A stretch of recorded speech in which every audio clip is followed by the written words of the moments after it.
Alrighty, as promised, we're back here with part two. It's been a bit of a bleak conversation, but I think it's an important one.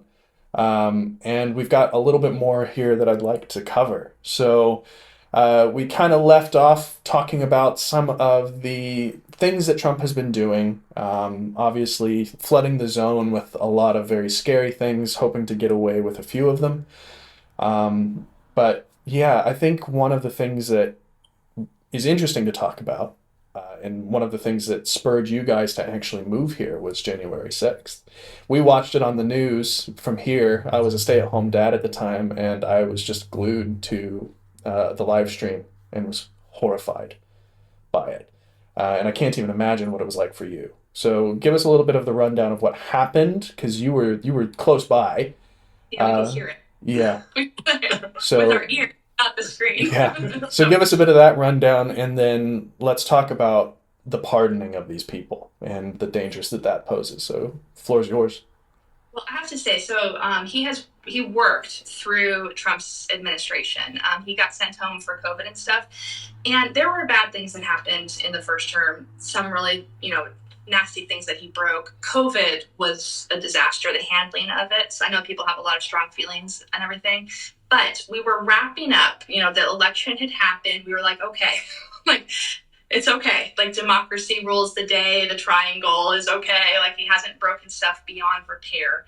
And then January 6th happened. And that's where my faith in the institutions, which I still had at that point, cracked, crumbled, and can never be put back together again.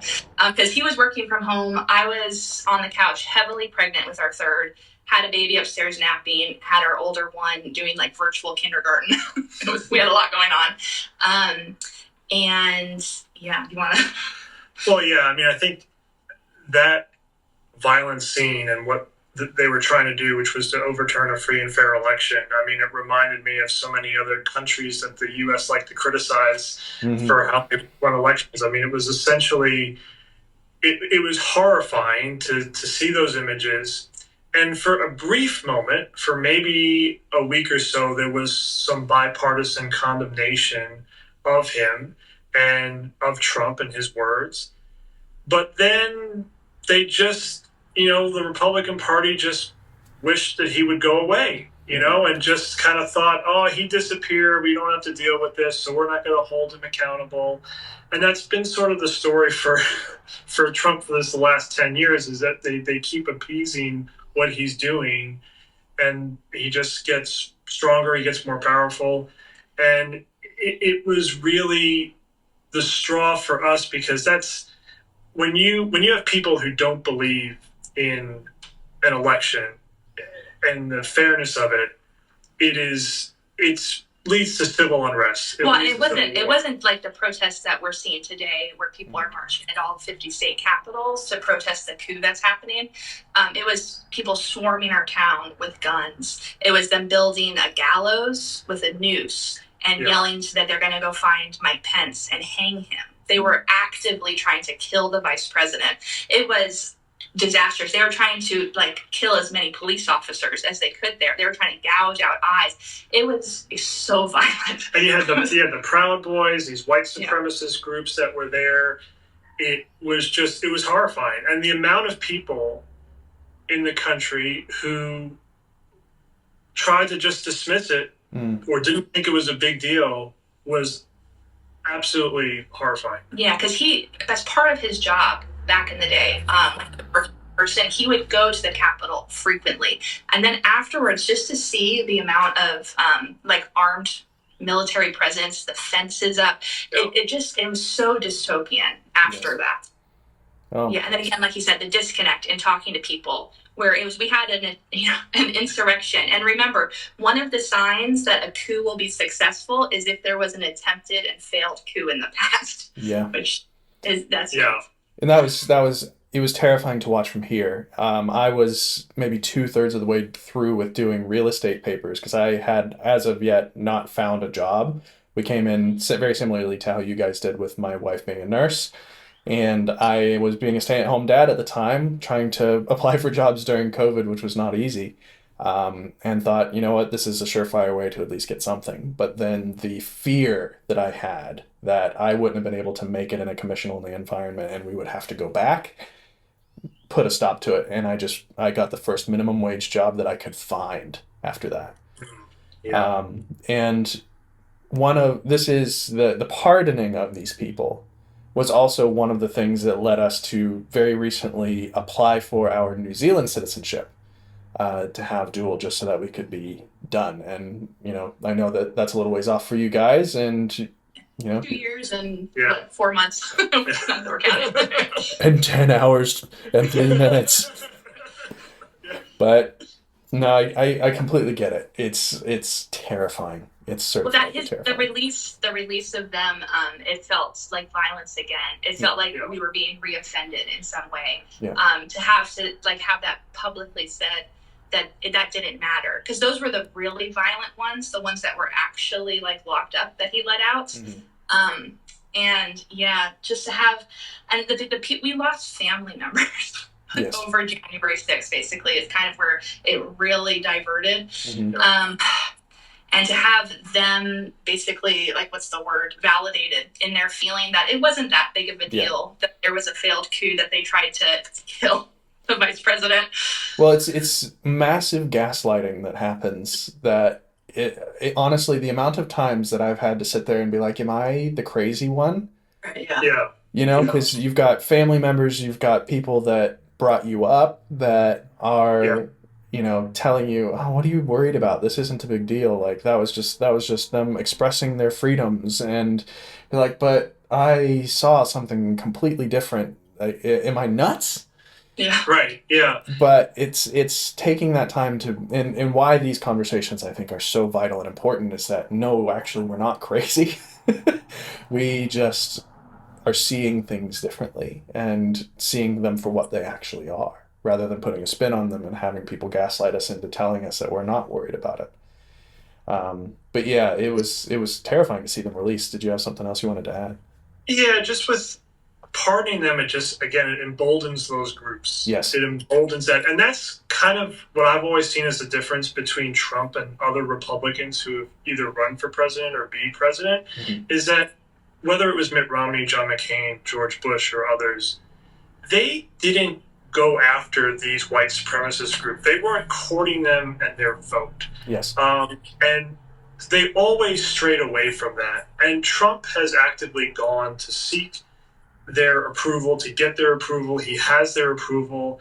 And that is part of why he is president. And that's the sad, horrible truth about it. And I also think it's catching, and that's why we over here, all the way on the backside of the world, we still need to care about this, because this is something that it doesn't respect borders. It's an ideology that is very contagious, because it taps into something really dark inside of people, that they are enjoying letting out for the first time of it really being just a free-for-all.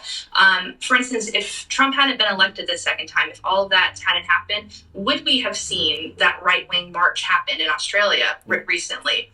I don't know. Would they have felt as emboldened to do something that bold? Well, and one of the conversations that I have with a workmate here who's from Australia is just how okay it makes it feel, just like you're saying, for all of these things to just happen. It's like all of a sudden these people that would have been, relegated to their dark corners of their communities are now connected through the internet and are seeing somebody on the world's biggest stage with the most power getting away with things that they thought were inappropriate. And he got his power because of that. Yeah. It's like the bar of decency has been placed on the floor. Yeah. And it's ridiculous what would have shocked us, speechless 10 years ago. It's not even it doesn't make a headline. We don't really care about it anymore because we've become so desensitized to all the stuff that he says and does. Yeah. I think the sad thing is that I was looking back at some numbers, and in 2016, Trump got 62 million votes. Now, he loses the popular vote, wins the Electoral College. In 2020, with COVID going on, the economy crashing down, you have George Floyd murdered and all the protests going on, and he gets 74 million votes. So he got 12 million more votes than he did in 2016 with everything that had gone on in his first term. And then in 2024, after January 6th, after being convicted as a felon, he gets 76 million votes. So he's added each time that he's gone on, and it's spreading, and that's the scary. That is a scary thing. Yeah, and I know we have echo chambers online. Like it's one of the unfortunate parts about TikTok is it does really keep us in bubbles. It's one of the reasons like I thought Harris was going to win by like a landslide because I was in an echo chamber. Yes. But because we're in that echo chamber, we're not seeing how this is spreading. Well, and I originally kind of thought it would be a bit of a coin flip, and then I was sitting there thinking, when that whole trend was going around of, going to overturn my dad's vote or something like that, I was thinking, wait, how many people do I have to overturn the vote for? Wait a minute, that's not adding up. But then I also thought, I'm from a very red state, and people I know are very conservative, we'll see. So I wasn't overly shocked. Was very disappointed, but not overly shocked that it did happen, unfortunately.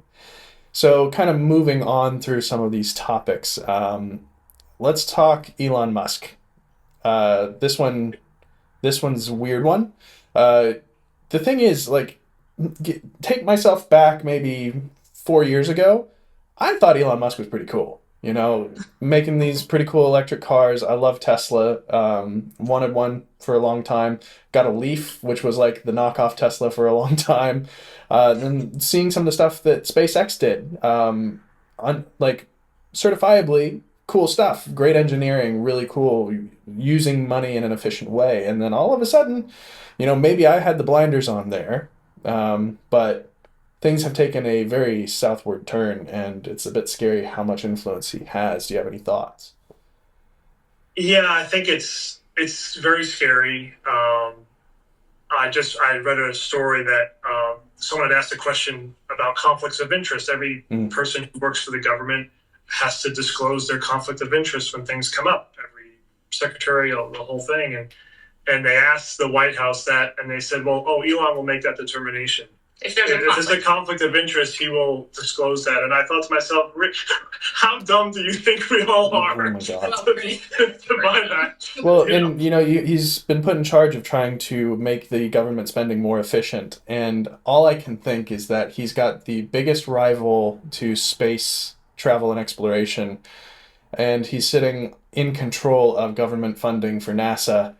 That alone is... ugly. I've talked to some former colleagues of mine, and they're all bracing. They've got me now and everything about stepping aside and taking the buyout. I don't think people actually believe that what they're saying is what they're going to get. Yeah. But there is no accountability right now.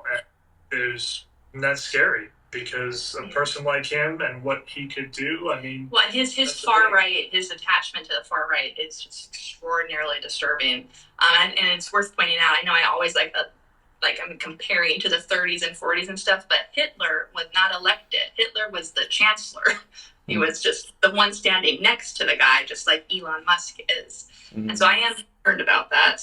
Hitler wasn't German. He was Austrian, just like Elon Musk is not an American, or I know he is now, but he was Canadian, and then his grandparents wanted to be involved in the apartheid in South Africa, so then they moved there, and then he grew up in South Africa, and then came to the United States on a student visa, illegally started working, one of those, immigrants, and then the rest goes from there. But anyway, it's just like his attachment to the far right movement in Germany, his little moment on stage, he took over Twitter and just let all of the Nazi bots go crazy. It just things like that are extraordinarily concerning as well. Yeah, that was one of the reasons one of the things I saw that Trump might win in 2024 was that every time I was going on Twitter, I would see a pro-Trump thing being fed out from, I'm assuming he was creating the algorithms to do that, even though I was not supporting anything about Trump. Yeah. And so, if you have all these Twitter users on there that are just getting this, it's going to filter through to some people as well. Yeah. Well, we'll just have to see how that one plays out. I think, though, the gesture that he made at The inauguration is going to be very unfortunately indicative of the next few years. Um, I think let's pick one more here. And in the break between the episodes, Alyssa, you were talking a little bit about gay marriage, about, well, we can kind of put that all together with gender affirming care, trans rights, these kind of things. Uh, you had some theories, something you wanted to talk about. So, what's your thoughts? Yeah, well, so we know right now that Idaho's case against gay marriage is making its way to the Supreme Court, and the Supreme Court has already stated previously that they will overturn it when it comes to them. We don't know that for sure. It's just like what they've said in the past. So we'll see what happens, but with their track record, we're assuming they will overturn gay marriage.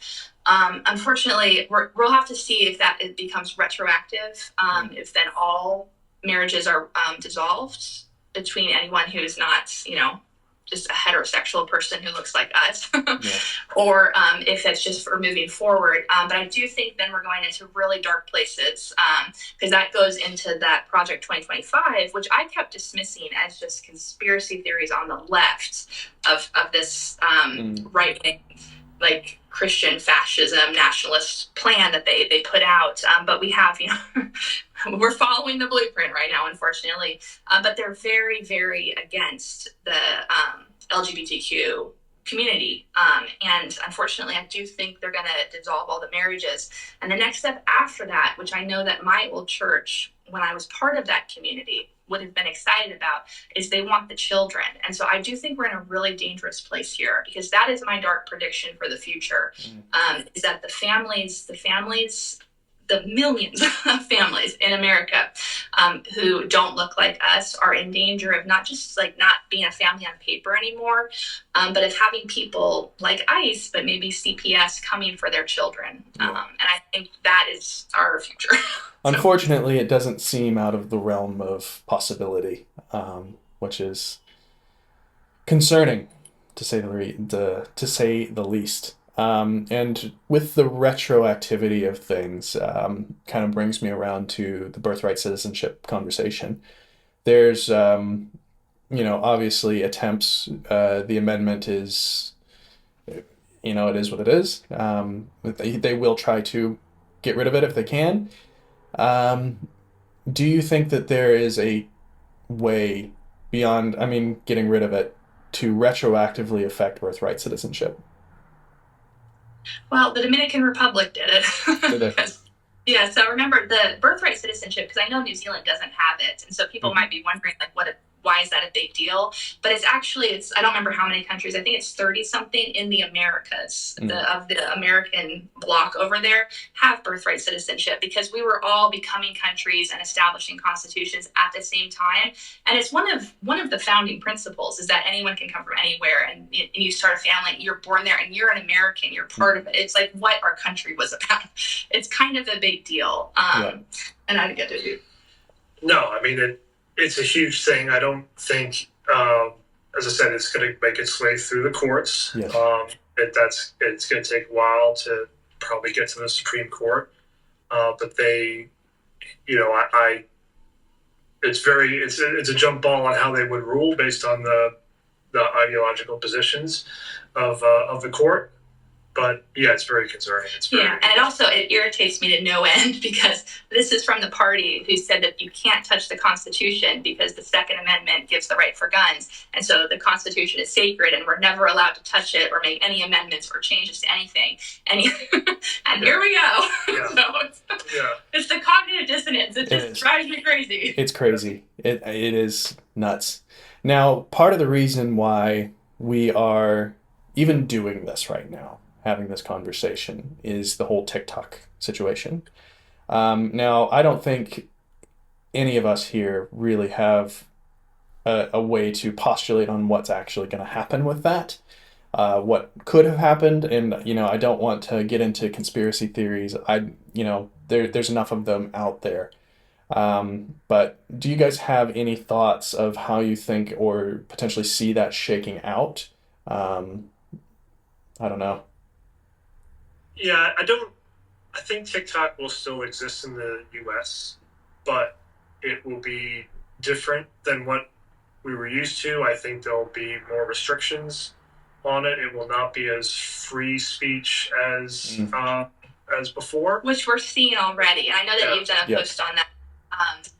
Yeah, and it's now I have access to a U.S. account, which is my main account, and then one that I've created here, and I also have a VPN. And so that was really shocking to me, to use my U.S. account and put my VPN to America and go and try to search up videos and them not be shown, and have a little message there that those posts violate the community guidelines of that country. And that's really reminiscent of like China with Tiananmen Square, where you can't Google things in certain countries because the government doesn't want you to know about it or to get information. Because going back to like the bubbles and misinformation, people aren't going to be able to access the information that they need to leave the bubbles, to look out and to get information that would then let them have a broader worldview or to make informed choices. Mm-hmm. Well, it'll be interesting to see how it shakes out regardless, but that was kind of the thought behind doing this podcast. And I think where I kind of want to start settling us into is, this is scary times. It doesn't really matter who you are, where you are. This is scary, and it's allowed to feel scary. It doesn't mean it's completely hopeless. I don't want to leave with that message. We're having a very dark conversation here. But there is hope. And, we do talk about the court system potentially fighting some of this stuff. There are going to be bad things that happen. That's just the nature of what's going on at the moment. But it doesn't mean that we throw the whole baby out with the bathwater per se yet. We'll leave some room there. But it is okay to feel that way. But part of the reason for this podcast, part of the reason for these discussions, is to try to break some of those bubbles. We do see that people all over the world tend to get stuck into a microcosm of their own thinking, their own echo chambers. Even within New Zealand, we see that, where you've got some people in very tight right-wing bubbles, and it lashes out. We see that quite often. But there is hope. That's kind of what I'm wanting to leave on. I don't know where it is yet. And I think that there's not really a way to keep at this pace for 4 years. The lot of this is going to be smack you right in the face in the beginning, get as much into the system flooded as possible, and then it will start to ease back, and things will keep kicking up. They will go through the court systems, and things will keep rearing their ugly head. But there is a process for this. It's not just because he said it, it's happening kind of thing. Which, we'll see how it shakes out. We'll see what happens. And it's an important discussion to have. Let's see if I have any more notes there. Is there anything else that you guys are thinking in this whole system here, or what's going on in this discussion? Yeah, I agree. I do think that there is hope. Our whole system was built to try to put checks and balances on each other. And I know that I talked about the 30s and 40s, but we have to remember that back then, when Hitler took over, they had only been a democracy for 14 years, and America has over 250 years of being a democracy. And so there's a lot more red tape, and red tape is a good thing. That's why they're trying to get rid of so many federal employees, is because federal employees create a lot of red tape, and it's there to protect us. For instance, OSHA, which is an organization that protects workers' rights and stuff, every rule that they have was written in blood, is how they say it. It's there for a reason. It's for our safety and everything. And as long as those rules and safeguards work the way they're meant to, he's going to break a lot of stuff, and he's going to ruin a lot of individual lives. But the country might not be lost. I mean, we really could turn this around. It could be okay. Like I said, it's devastating. There's going to be so many lives ruined, and things are going to be broken that might take decades to fix. But there are policies in place to prevent a fascist coup, dictatorship takeover and stuff. And we're hoping that the process works. Yes. Yeah, I guess I'm a little bit more pessimistic. Well, because when I worked in the first Trump administration as a career employee, and I saw some of the picks that he had, they weren't awful picks, not all of them, but especially like in the national security realm and whatnot. You had General James Mattis. He was someone who had served for a lot of years, and he has no one to tell him no. He had people like that in the first term. He had people around him that were still sort of establishment type Republicans who would kind of bring him back from his worst impulses. And I don't think there's anyone out there that can do that in this. He's just filling it with basically loyalists and people that are loyal to him. So I just think that's the scary part. I do think that things can change if people stay appropriately engaged with what's going on. And I think, as I talked to my former colleague, he's like, I just want to get to the election in 2026, you know, to get a check on his power, to get Democrats into power, and that's still a long way away. But it's going to be tough. But people just have to be engaged, but also to take care of their mental health during this time as well, because it's going to be a lot of stuff. It's going to be rough, and I think you know, people will just stay engaged. Call, if you're in the States, you know, call your representative, call your senator. They can try to slow things down as much as they can, and show up and protest. Yeah, and when the time comes, get out there and vote. Yes. Make your voice heard. Because we did see quite a big downturn, I believe, in voter turnout this last time around, which definitely could have swung things the other way. Yeah, I mean, it is what it is. And I will say, empires come, empires fall. It's the nature of it. People get hurt in the process, which is unfortunate, but it does happen. However, if he can break all this in 4 years, it can be fixed as well. So, you know, again, long term, and that might be a long-term hope and a far-flung hope at the time of recording this and at the time of talking about this, but there is hope, as hard as it is to see at times. Maybe I'm a optimist to a fault, but I can have some hope, eh? Gaslight myself. Well, we're here. We're in New Zealand, so it's a little bit easier. It is easier for us to have hope. And one thing that I want to also make very clear to everybody watching this, because I am guilty of this as well, there are people that can't leave the States. And, you know, you're unfortunately, there are things that are going to be tough there. But again, just like you're saying, get out there, vote, get out there, protest peacefully and respectfully within the law. Call, make your opinions heard, do what you have to do to fight some of this stuff within the pathways that you've been given. And don't hear when we're talking about this great experience that we're trying to shove it down your throat and trying to say, haha, we're here, you're not. Part of this conversation is to show that there are better systems out there. And it is important to have these conversations because while we may not ever in our lifetime be able to even broach the topic of making government more broad and less of a two-party system and, you know, stopping corruption that happens both sides of the aisle, with, you know, insider trading and, you know, lobbying is one of those things that I still don't know how it's legal. Like, you know, part of this discussion and part of having this discussion is to show that there are better things out there in the world. And we got to kind of shatter that idea that the U.S. is perfect. Yeah. That sounds like a topic for another podcast. Anyway, is there any other thoughts that you're wanting to have before we kind of wrap this thing up?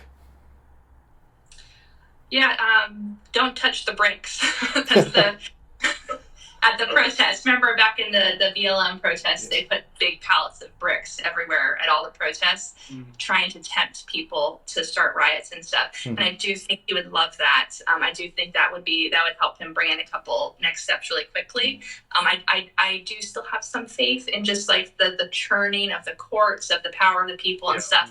And we can't get ahead of ourselves. I don't think it's quite time for the French Revolution. So it's just Let's take a deep breath there and again, do your protesting, get out there, but be peaceful about it.